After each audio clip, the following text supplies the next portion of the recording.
Hello friend, जय हिंद। आप कैसे हैं? उम्मीद करता हूं कि आप अच्छे होंगे। तो जैसा कि कल हम पिछले क्लास में हम वास्तविक संख्या में यूक्लिड विभाजन प्रमेय का यूक्लिड विभाजन जो एल्गोरिदम था वो हम पढ़ लिए।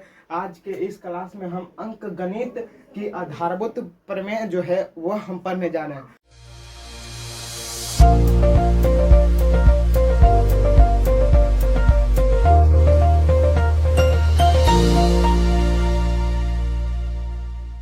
तो आखिर में अंक गणित की जो आधारभूत प्रमेय है वह क्या है? वह जो है अंक गणित की आधारभूत प्रमेय जो है वह क्या है, वह प्रमेय क्या है, तो हम वो पढ़ने जा रहे हैं। तो अंक गणित की जो आधारभूत जो प्रमेय है वह है प्रत्येक भाज्य संख्या, जो भी भाज्य संख्या तो आपको बताए थे कि भाज्य संख्या वह संख्या जो एक के अलावा किसी भी संख्या से वह लग सके, उसके भाग दिया जा सके, और उसे हम क्या कहते हैं? भाज्य संख्या कहते हैं। जैसे कि हम यदि भाज्य संख्या की बात करें, जो अपने संख्या के अलावा किसी भी संख्या से भाग लग जाए उसे हम क्या कहेंगे? भाज्य संख्या। जैसे कि हो गया 2, या अपने संख्या से भी लग सकता है, बच गया कितना? 1। फिर यदि हम बोले 9, तो यह भी भाज्य संख्या है 9। तो 3 से लगाएंगे तो 3 तिया 9, जो किसी भी संख्या से लग जाएगा। 9 है तो यह अपने संख्या के 3 से भी किसी दूसरे संख्या से, यानी दूसरे संख्या 3 से भी भाग लग गया। फिर यदि 4 को देखें तो 2 से लगेगा तो कितना? 2 हो जाएगा। यदि 8 को देखें 2 से देंगे तो 3 हो जाएगा, नहीं 2 चौका 8 हो जाएगा। तो यह जो है 8 जो है किसी भी संख्या से लग गया, यानी अपने संख्या के अलावा किसी भी संख्या से लग जाए उसे हम क्या कहेंगे? भाज्य संख्या कहेंगे। अब भाज्य संख्या को देखिए, अंक गणित की जो आधारभूत इकाई है, अब वो आधारभूत प्रमेय जो है वो हम पढ़ने जा रहे हैं। तो प्रत्येक भाज्य संख्या तो आप समझ गए। प्रत्येक भाज्य संख्या को जो है अभाज्य संख्या के गुणनफल यानी गुणा के रूप में लिख सकते हैं, उसे हम क्या कहेंगे? अंक गणित की आधारभूत जो प्रमेय है उस वह कहेंगे, हम अंक गणित के आधारभूत प्रमेय कहेंगे। शॉर्टकट में जो यदि आपको डिफिनेशन याद रखना है तो मेनली याद रखिएगा कि प्रत्येक भाज्य संख्या को उसके अभाज्य संख्या के गुणनफल के रूप में लिखा जा सकता है, उसे हम क्या कहेंगे? अंक गणित की आधारभूत प्रमेय कहेंगे। जैसे कि 6 एक भाज्य संख्या है। इसका गुणनफल देखें, 2 गुने 3 या 3 गुने 2, तो 2 क्या है? अभाज्य संख्या है, और 3 अभाज्य संख्या। तो यह 2 और 3 इसका गुणनफल क्या हुआ? 6। इस दोनों का गुणनफल 6 हुआ। तो 6 का गुणनफल 2 और 3 है, तो 2 3 क्या है? अभाज्य संख्या। यानी भाज्य संख्या का जो गुणनफल होगा वह अभाज्य संख्या के गुणनफल के रूप में होगा। अभाज्य संख्या के गुणनफल के रूप में जो भाज्य संख्या होगा उसे हम अंक गणित के आधारभूत प्रमेय कहेंगे। जैसे कि 4 भी हो गया, फिर 9 भी हो गया। तो 9 को 3 गुने 3 लिख सकते हैं। तो यह जो है क्या? 3 जो है अपरमेय संख्या है, तो 3 अपरमेय संख्या है। अपरमेय संख्या भी है, और नहीं 3 अपरमेय कहा गया। अभाज्य संख्या 3 जो है क्या है? अभाज्य संख्या। तो 3 गुने 3 या क्या है? यानी भाज्य संख्या 9 है, इसे अभाज्य संख्या के गुणनफल के रूप में लिखे हुए। तो यही कहता है अंक गणित की आधारभूत प्रमेय कि किसी भी भाज्य संख्या को, प्रत्येक भाज्य संख्या यानी किसी भी भाज्य संख्या को अभाज्य संख्याओं के गुणनफल के रूप में लिखा जा सकता है, उसे यह अंक गणित के आधारभूत प्रमेय कहेंगे। अब एक चीज आप समझते हैं क्या? आप जीके जीएस का एक क्वेश्चन है जो वेरी वेरी इंपॉर्टेंट है, जो आप नहीं जानते होंगे, वो हम आज बताने जा रहे हैं। क्या? तो गणितज्ञों का जो राजकुमार है उसे क्या कहते हैं? उसका नाम क्या? गणितज्ञों के राजकुमार के नाम से किसे जाना जाता है? गणितज्ञों के राजकुमार के नाम से। क्या आप ये क्वेश्चन आपको पता था? नहीं? तो इस वीडियो में आप समझिए, आज को हम बताने वाले हैं कार्ल फ्रेडरिक गोस। गणितज्ञों के राजकुमार के नाम से जो है कार्ल फ्रेडरिक गोस के नाम से हम जानते हैं। किसे? गणितज्ञों के राजकुमार के नाम से। कार्ल फ्रेडरिक गोस को हम गणितज्ञों के राजकुमार के नाम से जानते हैं। यह जीके जीएस का क्वेश्चन है जो कि वेरी वेरी इंपॉर्टेंट है, जिसे गणितज्ञ का राजकुमार के नाम से किसे जानेंगे? कार्ल फ्रेडरिक गोस के नाम से जानते हैं। अब हम अगला टॉपिक के बारे में पढ़ने जा रहे हैं कि किसी भी संख्या यदि n गुने n का पावर स्मॉल n रहे तो उसे हम यह 0 पर समाप्त कैसे होगा। जैसे किसी प्राकृतिक संख्या n है, चलिए प्राकृतिक संख्या n है, n के लिए संख्या 6 का पावर n यानी 6 का पावर, यह जो n है 6 का पावर जो n है यह क्या है, प्राकृतिक संख्या है। यानी प्राकृतिक संख्या क्या, जो 1 से स्टार्ट लेकर पूरा अनंत हो, 1 2 3 जो गिनती की जाने वाली संख्या उसे हम प्राकृतिक संख्या कहेंगे। तो किसी प्राकृतिक संख्या n के लिए संख्या 6n अंक पर जो 6 का पावर n है वह अंक 0 पर समाप्त तभी होगा। यानी 6 का पावर n जो है 0 पर समाप्त तभी होगा जब 6 के गुणनखंड यानी यह जो 6 है इसके गुणनखंड में 2 और 5 आए। तो इसका गुणनखंड हम देखते हैं कि कितना आता है, तो 2 और 5 हो तो 6 का पावर n अंक पर क्या होगा, 0 पर समाप्त होगा। अंक 6 का पावर n जो होगा यह 0 पर समाप्त होगा। अगर 6 का गुणनखंड में कितना 2 और 5 हो तब, यदि 6 के गुणनखंड में 2 और 5 ना हो, 2 हो और 5 ना हो, 5 हो और 2 ना हो, तो यह कभी भी 0 पर समाप्त नहीं होगा। तो देखिए 6 का पावर n अंक 6 का पावर n जो है अंक 0 पर समाप्त नहीं होगा। नहीं होगा, क्यों नहीं होगा, तो अब वो हम जानेंगे। तो 6 का पावर n क्यों नहीं समाप्त होगा। 6 का गुणनखंड आप देखते हैं कि 6 का गुणनखंड क्या है, 2 तिया 6, 3 से लगा दो 1, तो 6 के गुणनखंड कितना है, 2 गुने 3। इसमें तो आप देख रहे हैं इसमें तो 2 तो है, 2 तो है, लेकिन बट क्या 5 है, नहीं ना, 5 नहीं है। इसीलिए 6 का पावर n जो होगा यह 0 पर कभी समाप्त नहीं होगा। यदि 6 का पावर n यहीं पर यदि 5 का पावर n रहता तो यह 0 पर समाप्त हो सकता था। यदि 5 का पावर n रहता तो यह क्या होगा, 2 का पावर 0 गुने 5 हो सकता था ना।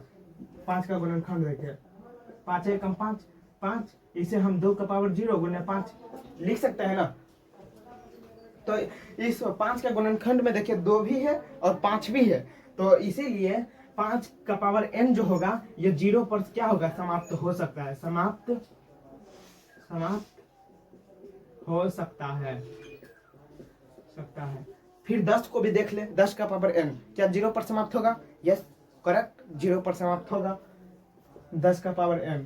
तो ये 10 का गुणनखंड देखिए ना, 10 का गुणनखंड 5, तो 2 और 5 क्या, यह 2 और 5 आ रहा है, इसके गुणनखंड में 2 और 5 आ रहा है, इसीलिए यह क्या होगा, 0 पर समाप्त होगा। और 6 का पावर n, 6 का गुणनखंड में 5 आ ही नहीं रहा, सिर्फ 2 ही है, तो यह क्या 0 पर समाप्त होगा, नहीं ना, इसीलिए यह 0 पर समाप्त नहीं होगा। फिर हम दूसरा एग्जाम्पल देखें 4 का पावर n। तो हम जब भी किसी का पावर n दिया रहे और कहेगा कि यह अंक 0 पर समाप्त होगा, तो उसके पहले जो संख्या होगा उसके हम गुणनखंड को जांच करेंगे। तो 4 का गुणनखंड देखिए, 2 गुने 2 आ रहा, क्या इसमें 5 है, नहीं ना, इसीलिए यह 0 पर समाप्त नहीं होगा। एनसीईआरटी गणित में जो है 10th के जो गणित है एनसीईआरटी का, उसमें देखिएगा एक क्वेश्चन है, व्याख्या कीजिए कि 7 गुने 11 गुने मतलब 7 गुने 11 गुने 13 प्लस 13 और 7 गुने 6 गुने 5 गुने 4 गुने 3 गुने 2 गुने 1 प्लस 5 भाज्य संख्या क्यों है, यानी यह भाज्य संख्या क्यों है। पहले हम इसको देख लेते हैं, फिर वो हो जाएगा तो इसको देख लेंगे, यानी दोनों दिखाना है कि भाज्य संख्या क्यों है। तो देखिए 7 गुने 11 गुने 13 प्लस 13 है। अब 7 को इस सब से गुना कर देते हैं, इसमें 13 कॉमन है, गुना छोड़िए, इसमें 7 गुने 11 गुने 13 प्लस 13, इसमें कितना कॉमन है, 13 कॉमन है, 13, फिर 7 गुने 11 गुने 1 प्लस 1, ये हो जाएगा ना, 13 कॉमन है तो 13 कॉमन लिए, तो 7 गुने 11 गुने 1 प्लस 1 बच गया। तो हम इस सब को गुना कर देते हैं, 11 सत्ते 77 77 प्लस 1 हो गया। ये बराबर का चिन्ह और यह जो चिन्ह है यह तभी यह चिन्ह देंगे जब ऑलरेडी क्वेश्चन में बराबर दिया रहे। यदि यह चिन्ह बराबर नहीं है तो हम सिर्फ क्या देंगे, बराबर का चिन्ह देंगे, वरना एग्जामिनर हमें गलत भी कर सकता है। तो 13 और 77 एक कितना होगा, 78। अब 13 गुन्ने, अब 78 को गुणनखंड कीजिए।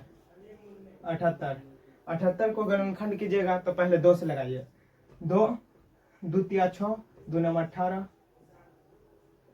फिर 3 से लगाइए। 3 एकम 3, 3 तिया 9, 2 गुने 3 गुने 13। 78 का गुणनखंड कितना आया, 2 गुने 3 गुने 13, 2 गुने 3 गुने 13, ये आया। तो अब देखिए, अब इसमें बोलिए 13, 2 गुने 3 गुने 13, यह जो है अभाज्य संख्या के गुणनफल के रूप में है। यानी 13 एक अभाज्य संख्या है, 2 एक अभाज्य संख्या है, 3 एक अभाज्य संख्या है, 13 क्या है, अभाज्य संख्या है। तो यहाँ पर हम कहेंगे कि 7 गुने 11 गुने 13 प्लस 13 जो है भाज्य संख्या है। क्यों है, तो कहेंगे कि क्योंकि अभाज्य संख्या